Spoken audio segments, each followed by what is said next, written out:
बिस्मिल्लाहिर्रहमानिर्रहीम अस्सलाम वालेकुम स्टूडेंट्स। फेडरल बोर्ड की नई अपडेट के साथ हाजिर हैं। स्टूडेंट्स, इस वीडियो के अंदर हम फेडरल बोर्ड के 2023 के मार्किंग वे पे बात करेंगे कि किस तरह फेडरल बोर्ड 2023 की पेपर मार्किंग करेगा। जो पॉइंट्स हम इस वीडियो में डिस्कस करने जा रहे हैं उनकी एक लिस्ट मैंने क्रिएट की है। लिस्ट आप अपने सामने देख सकते हैं, जिसमें सबसे पहले मार्किंग क्राइटेरिया की बात करेंगे कि किस तरह जो है आप लोगों के बेसिकली पेपर्स चेक होंगे। एसओलॉस बेस मार्किंग क्या है, ग्रेडिंग किस तरह दी जाएंगी। उसके बाद सेकंड पॉइंट में हम देखेंगे कि टीचर जो है वो क्वेश्चंस की मार्किंग किस तरह करेगा, किस तरह उसके पास क्वेश्चन जाएंगे और उनको मार्क्स एलोकेट करेगा। Marking of misplace question on E sheet, for example ये एक बड़ा अहम बच्चों की तरफ से क्वेश्चन भी आता रहता है कि फॉर एग्जांपल हमने क्वेश्चन एक अटैम्प्ट करना था और उसकी लोकेशन जो है वो किसी और क्वेश्चन की जगह हमने उसको लिख दी है, तो इस केस में क्या होगा, उसकी मार्किंग किस तरह होगी। और फिर लास्ट में डिफरेंट स्टूडेंट्स की तरफ से जो क्यूरीज आती रही हैं पेपर चेकिंग के हवाले से, उसकी एक लिस्ट क्रिएट की है, मैं उस पर बात करूँगा। तो सबसे पहले स्टूडेंट्स हम जिस पॉइंट को डिस्कस करने जा रहे हैं वो है मार्किंग क्राइटेरिया। तो मार्किंग क्राइटेरिया के अंदर सबसे पहले आपको पता होना चाहिए कि अब जो है पेपर की मार्किंग कन्वेंशनल वे में नहीं की जाती, जिस तरह पहले होता था कि पेपर की मार्किंग टीचर के पेपर सामने आते थे और वो ख़ुद मार्क करता था। अब पेपर जो है वो ऑनलाइन चेक होते हैं, जिसमें फेडरल बोर्ड पेपर्स को स्कैन करता है और स्कैन करने के बाद टीचर्स को वो डिलीवर करता है एक ऐप के ज़रिए। टीचर जो है उस ऐप पर लॉगिन होकर पेपर्स की जो है मार्किंग करते हैं, जिसके बारे में हम आगे जाके कंप्लीट डिस्कस करने जा रहे हैं कि किस तरह वो मार्क करेगा। उसके बाद एसओलॉस बेस मार्किंग बेसिकली स्टूडेंट ये है कि स्टूडेंट ने क्या लर्न किया है और जो क्वेश्चन के अंदर वो लिखना चाह रहा था उसको प्रॉपरली उसने लिखा है या उससे रेलेवेंट लिखा है या नहीं लिखा। पुरानी मार्किंग पे अगर हम बात करें तो पहले ये होता था कि टीचर जब पेपर के अंदर क्वेश्चन को चेक कर रहा होता था तो उसको एक की दी जाती थी सॉल्यूशन की।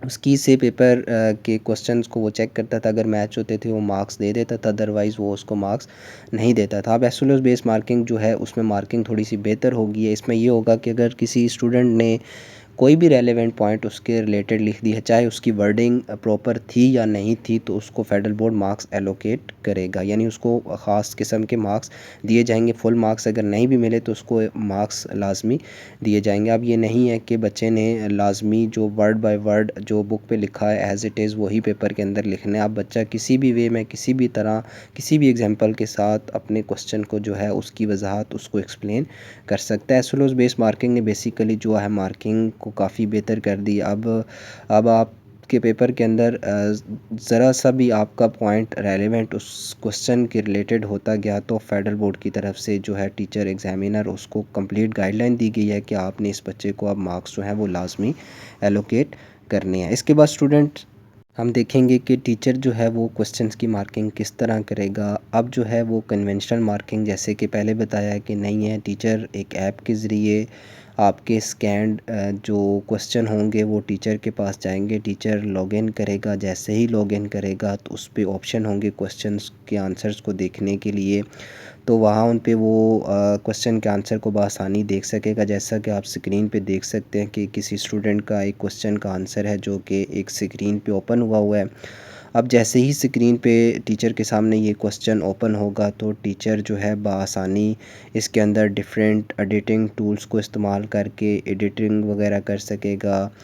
इसमें अगर वो टिक करना चाहे टिक का ऑप्शन होगा, कोई भी मैथमेटिकल काम वो नंबरिंग कोई भी देना चाह रहा है, कोई कटिंग करना चाह रहा है तो बआसानी जिस तरह आप स्क्रीन पे देख सकते हैं कि कुछ टिक हुए हैं, कुछ कट लगा हुआ है, तो ये चीज़ें बआसानी वो इसी ऐप पर कर सकता है। जिस तरह आप एक काम पेन से कर सकते हैं वो तमाम चीज़ें इस ऐप पर टीचर की आसानी के लिए रखी गई हैं। उसके बाद नेक्स्ट जो है वो रूब्रिक्स की तरफ टीचर आएगा। जैसे ही उसके पास आंसर को एक दफ़ा रीड करेगा फिर रूब्रिक्स के हिसाब से उसको ख़ुद टीचर मार्क्स एलोकेट नहीं करेगा। टीचर सिर्फ जो है उसमें से कुछ ऑप्शन सेलेक्ट करेगा कि बच्चे का आंसर जो था वो रेलेवेंट था या नहीं था, इररेलेवेंट था, एग्जांपल रेलेवेंट थी या एग्जांपल इररेलेवेंट थी, एक्सप्लेनेशन बेहतर थी और एग्जांपल इररेलेवेंट थी। ये तमाम चीज़ें टीचर जो है वो बआसानी उस पर से सिलेक्ट करेगा। जैसे ही सिलेक्ट करेगा तो ऐप जो है उसको मार्क्स स्टूडेंट को दे देगी। अगर for example in case student को ऐप ने मार्क्स मैक्सिमम ना दिए, 3 या 4 नंबर का आंसर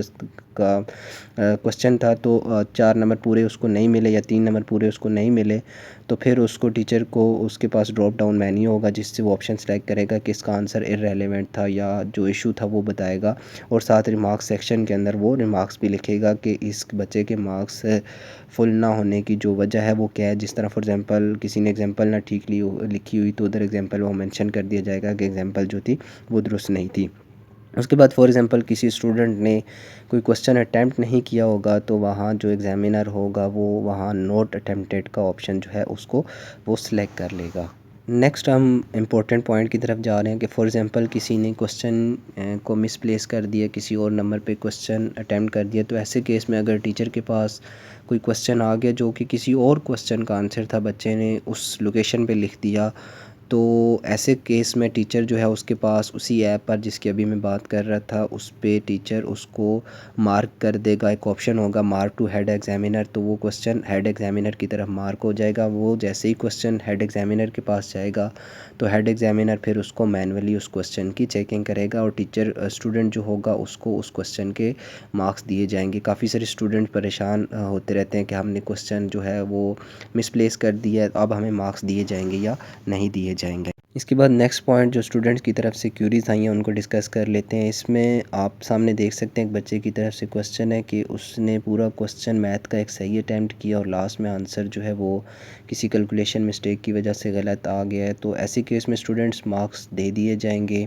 मार्क्स आपके कट नहीं किए जाएंगे क्योंकि कैलकुलेशन की मिस्टेक है आपके। अगर सारे स्टेप्स दुरुस्त हुए, अगर स्टेप में कोई मिस्टेक हुई तो आपको फिर लाजमी नंबर आपके कट किए जाएंगे। अगर आंसर जो है वो दुरुस्त ना हुआ कैलकुलेशन मिस्टेक की वजह से तो आपको मार्क्स दे दिए जाएंगे।